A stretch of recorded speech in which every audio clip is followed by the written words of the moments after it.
Hey, good morning mga guys. Magandang umaga po sa inyo. Tingnan nyo po ang sunset and the morning mga guys.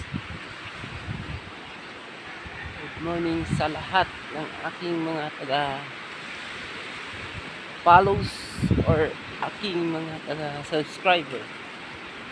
Salamat po sa inyong malaking suporta sa aking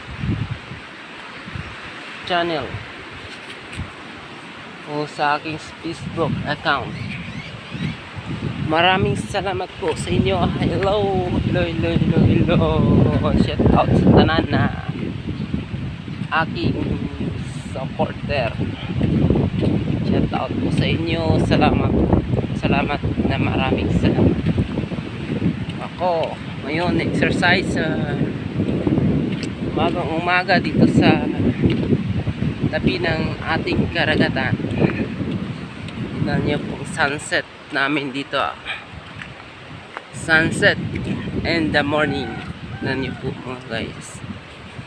Very attract sa umaga. Ang sunset po namin dito. Tignan niyo po guys ha. Hi. Gising na kayo. Umaga ngayon.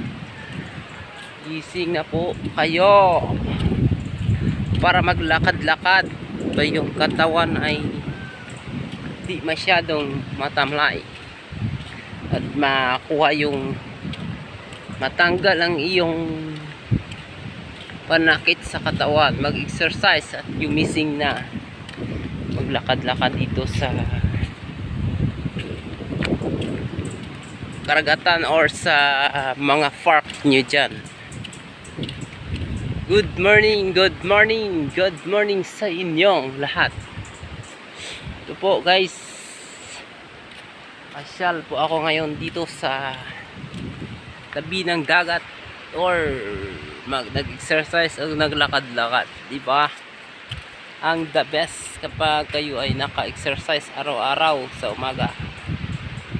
Ang gawin nyo po, magising ng umaga at saka kung mayroon kayong daanan dyan or mga park sa malapit sa iyo lugar or sa gilid sa bahay nyo, mag-exercise tuwing umaga kasi malaking itutulong sa ating katawan yan.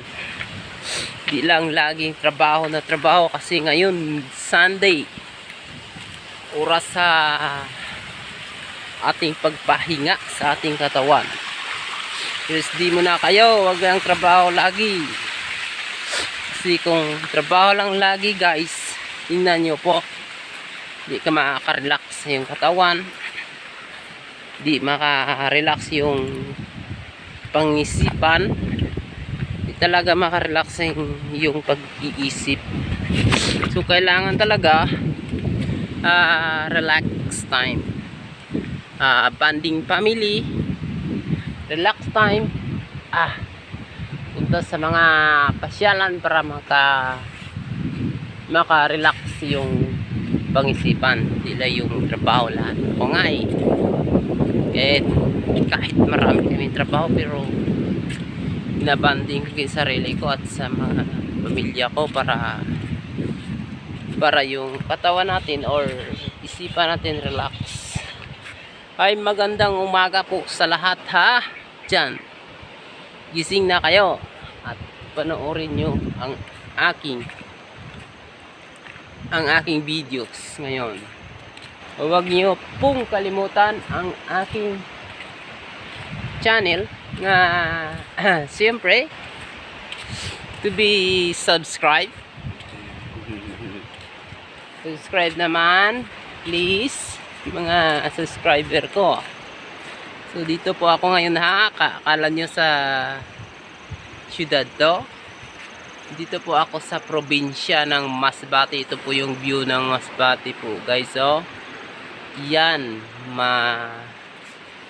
maulap ang kalangitan pero nagpakita si Haring Araw. O tingnan nyo po, sunset yon. So So sa lahat ng aking taga-suporta, thank you guys tanan or salamat sa yung pagsuporta. Kasi kung wala kayo sa aking channel, hindi kayo nagdala o di dumalaw sa aking channel, ay hindi talaga ako mag-success. So ngayon, kahit hindi pa ako talagang sumasahod, pero nagpasalamat na ako kasi siyempre may marami na akong subscriber ngayon, almost 1,000 na. Pero talagang nagtay pa ako kung may resulta sa aking tagsa mga supporter. Pero kailangan ko pa kayo talaga sa lahat ng oras. So thank you and bye bye sa tagsa ka mga panood. Salamat po. Thank you.